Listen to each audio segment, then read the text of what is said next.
All right, man. Let's talk about who big dog Rolando Romero should fight next, man.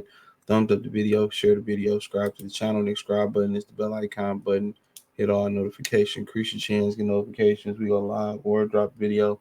Financially, you want to support the channel, Cash App, $ CJ Good 313, Venmo CJ Good 313, PayPal subscription, join the Patreon.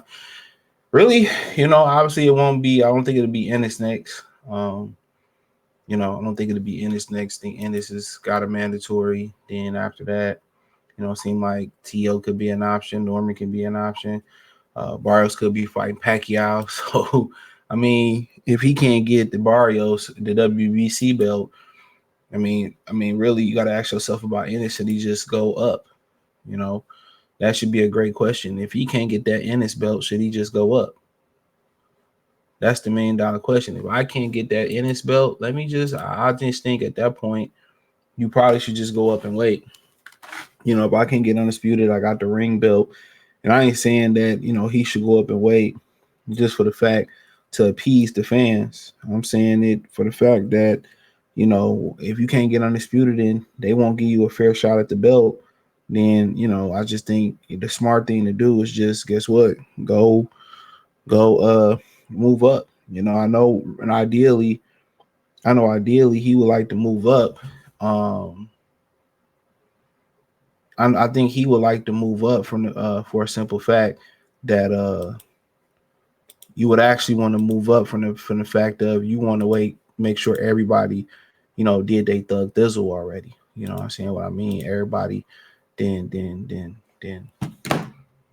fought, once somebody got one belt, so then you could just get a one shot, one kill versus somebody, but Fondor dropped the belt.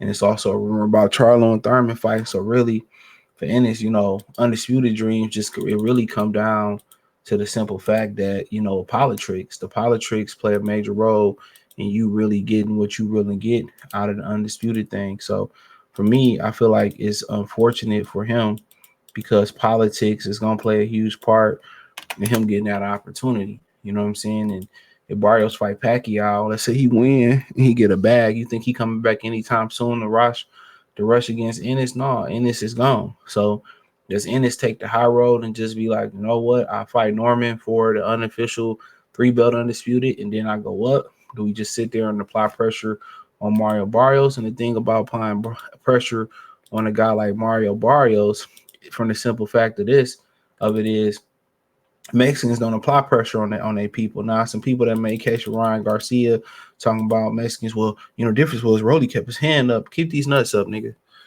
You know what I'm saying? Like, shut up. Y'all talked all that shit. Y'all always moving the goalposts. Nope. The people who said PEDs matter, we gonna have our day. So y'all gotta eat it. We gonna have our day. Y'all gotta sit there and eat it. Just like when Devin beat Ryan beat Devin, we thought before the PEDs came out, y'all gotta eat it. This is a fight that he was highly favored to win. So I think Rolly won't get that in his fight, until Barrios truly tap out the game. That's my thought about it. I don't think he get that fight until Barrios is truly not an option. Then where does he lie as far as that fight? Does he lie? Is it bigger than T.O.? Really, I just don't see them fighting. I don't naturally see them fighting Ennis for a while. So, but I think it might be better for Ennis to stay down there, fight T.O., fight Rolly, then go up to 154. Figure it out, because the main person they gonna want to see him fight at 154 is who? They gonna want to see him fight background Mazzali, because nobody want to fight him. Whereas Ortiz out there acting like a little itch. He talking about what Bud told me. How about you go talk to Mazzali and go fight him? You had a chance to fight Bud 2 times over again. You didn't do it. You can say, well, I didn't know nothing about it. Well, guess what? Your representation did, and they didn't think you was ready and golden boy. So we ain't trying to hear none of that other fugazi shit from you, man. Go and kick rocks and Gucci flip-flops. So I don't really see Ennis being a viable option. You could talk about the Ryan Garcia rematch. Do Ryan Garcia want to do a rematch? If he do, he probably going to say, well, Rolly, let's waive the drug testing. Yeah, you can take shots in your ass too, Rolly. Let's rate. That's probably going what he say. Let's weigh the drug testing.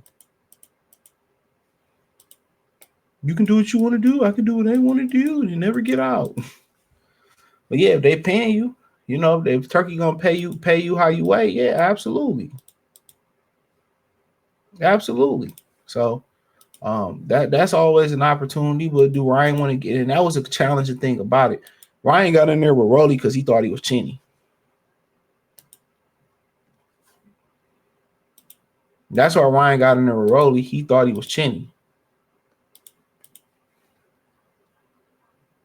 That's the main reason he got in there with Rolly. He thought Rolly was Chinny. That's why he thought Rolly was Chinny. So if y'all wondering, you know, why he got in the ring with him, he thought he was Chinny. You know, oh, he can punch, but I can get him before he get me. That's exactly where the trainer thought was at. That's exactly where their trainer thought was at. And Rolly, you know, the way I told y'all, the weight, when you cutting weight and you making dangerous cuts like that, bro.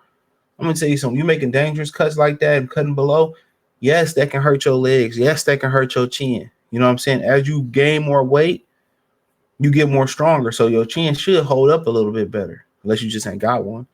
And the one thing you probably know, kind of go back in retrospect and see that Rolly was square business. A lot of times you see guys moving weight, they loose around the waist. They got water weight. You know, it's not their abs are usually not that tight. And Rolly moved up, legs were strong, back was strong, waist was strong. That tell you that's where he naturally should have been at. You see how Devin moved up to 144. That show you that's where Devin probably should have been at. A lot of these dudes making those dangerous cuts for accolades, and it's always been like that. De La Hoya was down there fighting at 26 to 130 pounds. He went all the way up to middleweight down there and fought Bernard. So a lot of these guys make these dangerous weight cuts throughout their whole career, you know, and at some point, all that strain you put on the body, yeah, you can get away with it when you're young, but eventually it's still going to catch up with you. So, but you could tell the way Rolly moved up like he was supposed to be there. So everything Rolly was saying about the weight cut, it might have sounded like an excuse. It was the honest truth. He was way more sturdy.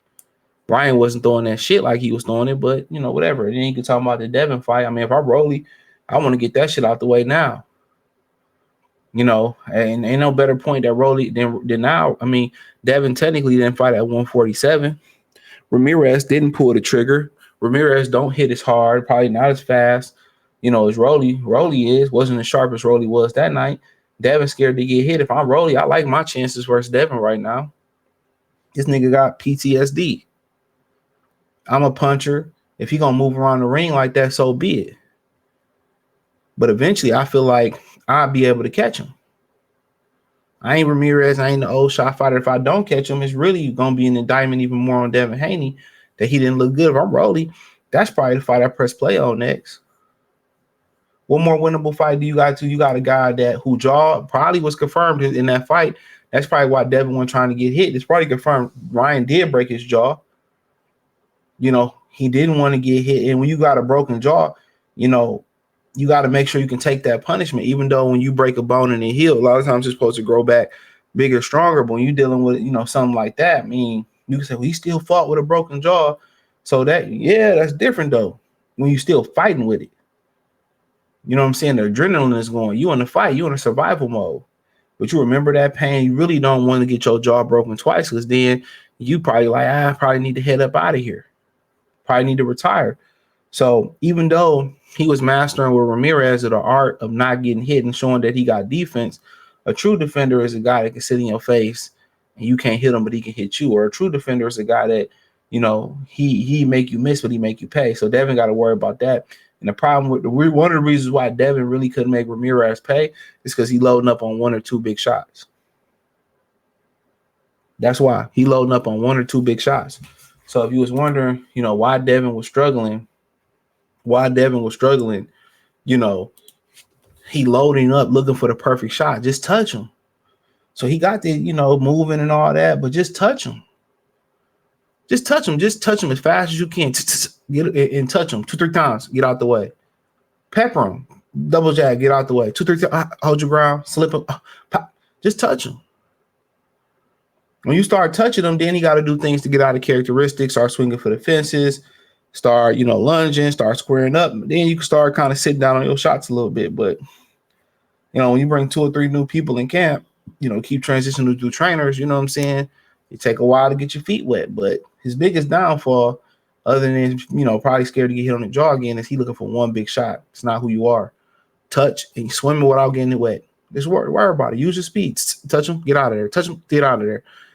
If you really want to compensate, or you want to compensate for your power, or you want to supplement your power, body work. Work on the body. Work on being the best body puncher that you could be. Those things add up. But hey, let me know what y'all think. Who Rolly should fight next? I think it should be Devin if I'm Rolly.